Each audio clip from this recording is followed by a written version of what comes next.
Bem-vindos de volta à terceira aula do livro Hábitos Atômicos, de James Clear. Na última aula, aprendemos sobre a segunda etapa do ciclo do hábito, o desejo. Para construir bons hábitos, precisamos deixá-los mais atraentes. Quanto maior esse fator, mais forte será nosso impulso para agir. Nessa aula, iremos falar sobre a etapa da resposta e a terceira lei do ciclo dos hábitos. Vamos facilitar nossa vida ao transformar comportamentos aparentemente complicados em tarefas automáticas e rápidas, para que a partir desses blocos possamos evoluir todos os dias. A grande sacada ao implementar o ciclo do hábito em sua vida é entender a diferença entre metas e sistemas. Quando temos uma mentalidade focada em metas, estamos em busca de resultados. Por outro lado, quando falamos de sistemas, operamos sob um viés de pensamento diferente, o viés de se implantar processos consistentes. Essas duas abordagens são fundamentalmente diferentes. Vamos então comparar as duas. Quando temos apenas uma meta como objetivo, estamos trabalhando focados na resolução de um sintoma. Por exemplo, estar acima do peso. Assim, a meta se torna perder peso, talvez a qualquer custo. Ao mudar o foco para o processo, precisamos compreender as causas que nos levaram à situação atual. Por exemplo, ter uma má alimentação. Então, a nossa visão muda para estabelecer uma rotina alimentar saudável. A meta também tem como característica colocar a felicidade em algum ponto do futuro, quando atingirmos a meta proposta. Mas, quando olhamos para o sistema, a felicidade está no ato de executarmos as ações desse processo. Em suma, a meta é uma visão curta e objetiva para alcançar um ponto específico. Já o sistema busca um modo de agir no longo prazo, o que pode te acompanhar por toda uma vida, e não apenas até chegar a um peso específico depois de uma dieta. Quando falamos de processo, estamos falando sobre muitas pequenas ações ou pensamentos que funcionam como juros compostos em nossa vida. É muito fácil subestimar o poder das pequenas mudanças, não é? Normalmente, atrelamos grandes resultados com grandes revoluções. Mas pense em duas perguntas olhando um gráfico de resultados versus tempo. Primeira, onde você acha que chegaria com uma melhoria de apenas 1% todos os dias ao longo de um ano? O resultado seria um crescimento de 37 vezes nesse período. Achou que ter uma meta de dobrar o faturamento no semestre era uma meta ousada, é? Pense novamente. Segunda, da mesma forma, como seria o comportamento desse mesmo gráfico para uma piora de só 1% todos os dias? Nesse caso, o resultado tende a zero ao longo do tempo. Tchau, tchau, bônus de fim de ano. É atribuída ao próprio Einstein o dito de que os juros compostos são a oitava maravilha do mundo. Quem entende, ganha. Quem não, paga.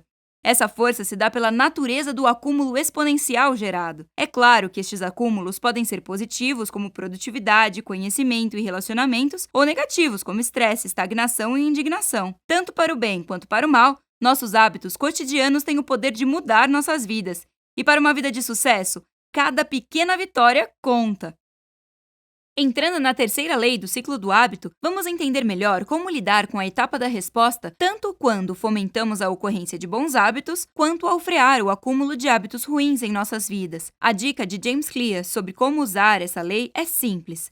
Para bons comportamentos, precisamos facilitar nossa própria rotina, eliminando barreiras para a execução do hábito. Quanto mais simples iniciar a ação ou pensamento, melhor. Para hábitos que nos fazem acumular pontos negativos em nosso desenvolvimento, precisamos dificultar ao máximo nosso acesso a esses comportamentos. Nossos dois exemplos para essa aula são os seguintes.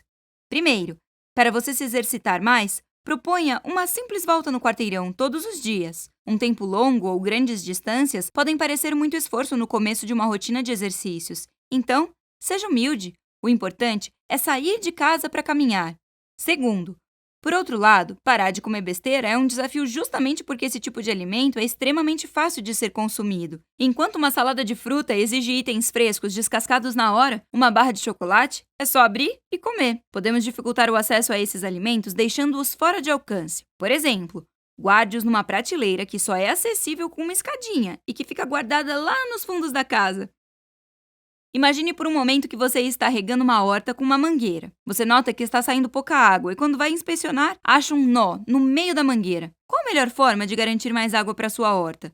Aplicar mais pressão na mangueira ou parar por 1 minuto e desatar o nó? A produção enxuta é uma filosofia de otimização de processos inicialmente aplicada na Toyota. Sua base principal de pensamento é eliminar desperdícios. No caso de uma montadora de carros, isso significa reduzir todo e qualquer movimento desnecessário na fabricação dos veículos. Essa lei do mínimo esforço é um conceito bastante natural, que, se aplicado com inteligência, pode trazer muitos benefícios com pouco esforço extra. O que vamos fazer então é adequar essa filosofia para aplicá-la no ciclo do hábito. Para isso, mantenha sempre em mente que, para tarefas que têm um alto valor percebido e um pequeno esforço para serem executadas, nós geralmente iniciamos sem nem ter que pensar muito. Para situações que exigem um grande esforço e têm um baixo nível de valor percebido, tendemos a adiar ao máximo nosso engajamento. É claro, vamos usar o primeiro padrão para fomentar hábitos de crescimento e implementar o segundo para reduzir a recorrência de maus hábitos. Qual a diferença entre um bom dia e um dia ruim? Pense assim. Um dia é composto por diversos pequenos momentos que, se bem aproveitados, se tornam pequenas boas decisões que guiam seu dia. Para tirar o melhor desses breves momentos, é preciso criar rituais que te levem a seguir bons hábitos. Esse ciclo se repete ao longo do dia. Um bom dia é quando tomamos mais boas decisões que decisões ruins. Daí vem a importância de repetir bons hábitos. Para facilitar que um comportamento seja facilmente replicável, precisamos de uma porta de acesso. Uma ação que dure apenas 2 minutos é suficiente para nos colocar na direção das boas decisões. Por exemplo, em sua missão de se exercitar mais, comece com o hábito de colocar o tênis de corrida todas as manhãs. E então, evolua para uma caminhada de 10 minutos. Quando menos perceber, já estará caminhando por 1 hora. E logo em seguida, fará corridas de 5 km, até chegar em treinos constantes de uma maratona inteira. O que achou dessa aula? Hoje aprendemos dicas valiosas sobre a etapa da resposta. Quando focamos em repetir comportamentos que nos fazem pessoas melhores, a chave é não quebrar essa corrente e persistir, dia após dia. Boas decisões afastam as tentações dos maus hábitos. Facilite sua própria vida com rotinas de sucesso. Na próxima aula, chegaremos na melhor parte, a recompensa. Nos vemos lá! Bons estudos!